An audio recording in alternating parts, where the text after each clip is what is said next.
Hello mga ka-Turks, welcome back to our YouTube channel mga ka-Turks, and for this video, alright, magandang gabi.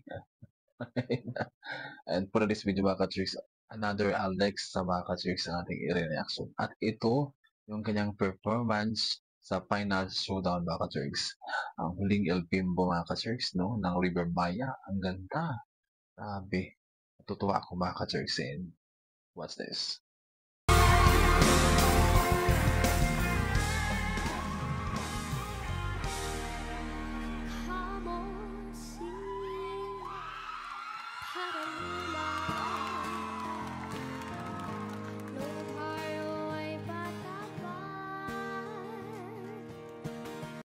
Ang cute ng mukha niya mga ka-Turks, no?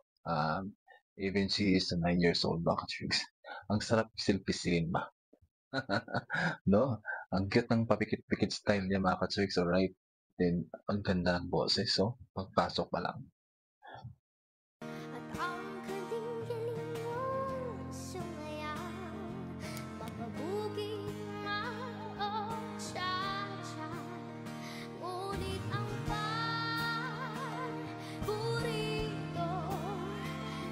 Yung tunog ng tone ng boses niya mga ka-Turks, ang lamig, ang sarap sa tinga mga ka-Turks.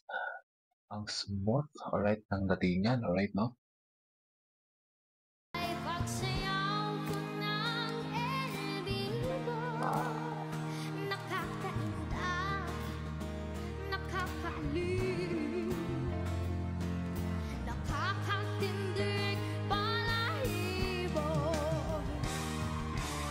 Grabe, ang galing talaga ng batang to mga ka-Turks.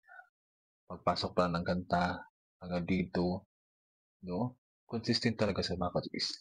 And I really like here talaga yung kanyang personality din. And then, yung parang, wala lang, no? Panalong-panalo na talaga sa mga ka-Turks. Tuloy tayo.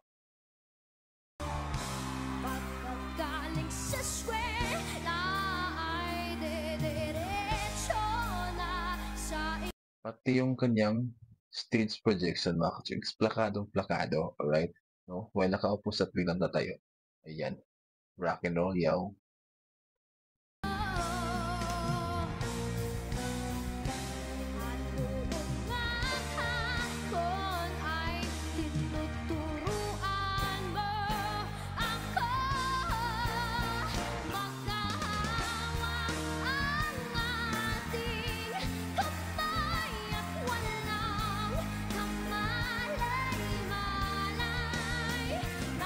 Alright mga ka-Turks, ayan, galing siyang pumili ng kanta at repeat sa kanya, kaya doon sa nagkaroon ng consistent and then comfortable sa mga kanta na ginagawa niya mga ka-Turks.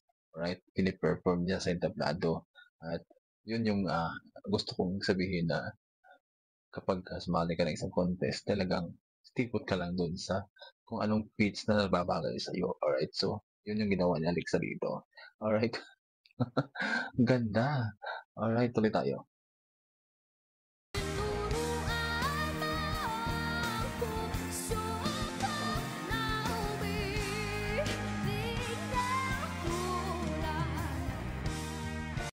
At isa pa mga ka-Turks, sa ikinatuwa ko dito kay Alexa, lahat ng tao, pag sanay yung kumanta, mapapatulala na lang mga ka-Turks. Oo, mapapatulala na lang. Ewan ko ba kung paano niya kinuha yung attention ng mga tao na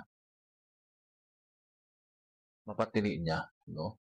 Kahit na yung galawan niya is tamang-tama lang mga ka-Turks. Talagang hindi siya uwi mag-perform.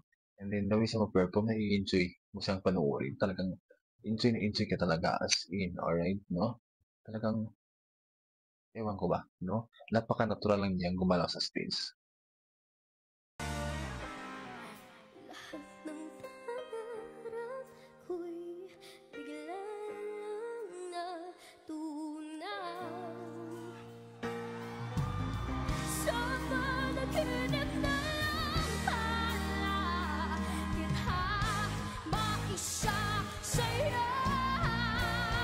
Alam niya talaga kung paano siya ihina, no? At alam niya paano siya tataas. And then, grabe. Performance level up, mga ka-Turks. Ang ganda.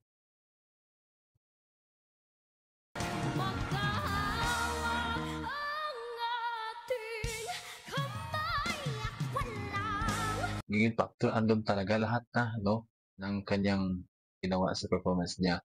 Mapa-smooth na boses, mapapagigil factor, malakas, hihina. Kusang nasa timing lang lahat mga ka-chicks.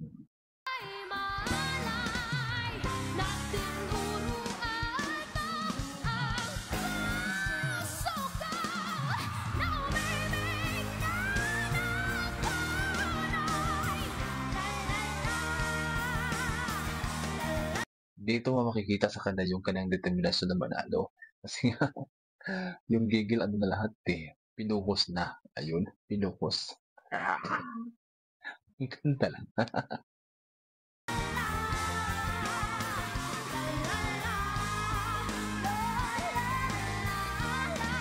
Grabe, mga ka-chicks, hindi ko kalain.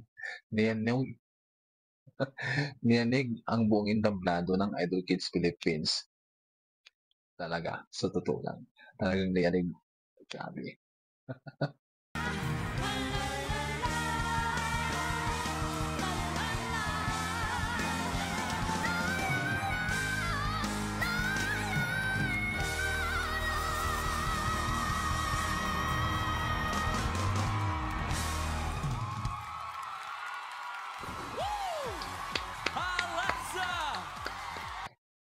Alright, mga ka-church, talagang nag-concert sa Alexa dito. And kung hanggang sa paglaki niya mga ka-church, mas mahasapan niya yung galing niya talagang performer to. And sa feeling ko lang mga ka-church ha, feeling ko lang mas malalamangan pa niya si Sarah G. Saka si Mercy Tamon. And for me, Sarah G is a total performer. She is a dancer. And kaya nga nagsimula si Sarah nag-singing. Alam niyo naman ako ba tayo si Sarah, grabe. Idolize ko talaga si Sarah. Kung ito, sa paglaki niya, mas mahasa pa niya yung galing niya kasi bata pa lang magaling na. Paglaki niya, ewan ko lang. Correct me if I'm wrong mga ka-Turks, mas mawala-lamangan pa niya yung mga vitrina ng team mga singers dito sa Pilipinas. Ito pa lang batang-bata, pahasang-hasa na, di ba? So, how much more sa paglaki niya na mas nahasa na. Ano pa kayang galing ng ipapakita ni Alexa, no? Alright, no? Excited. Alright, mga ka-church, sabing happy ako sa resulta ng pagkakataong ito. And first choice ko talaga sa Alexa, mga ka-church, no? Saka second choice ko si Clyde. Ang third choice ko mga ka-church, no? Kasi hindi ako nag-reveal ng, ng top 3 ko mga ka-church. Kasi sabi ko nga, mag-reveal ako. Tapos ang ending, hindi ko nagawa mga ka-church kasi naabutan ako ng time. Marami din akong ginawa. And then, yun na nga, si Sean yung aking ano, top 3 dun sa last performance niya na nakuha sa bilang top 6. Doon ako nagalingan. Pero nung makita ko yung performance kahapon, sabi ko piling mabago talaga ang sitwasyon. And then nung makita ko si Queen sa last performance niya, grabe, ang smooth ng daloy, ng journey niya at ng pagkanta niya doon sa entablado.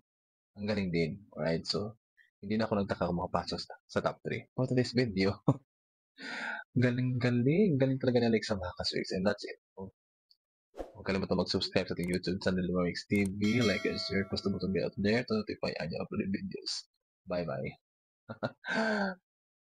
Napaka-intense ng laban at napaka-expensive niya while performing on stage.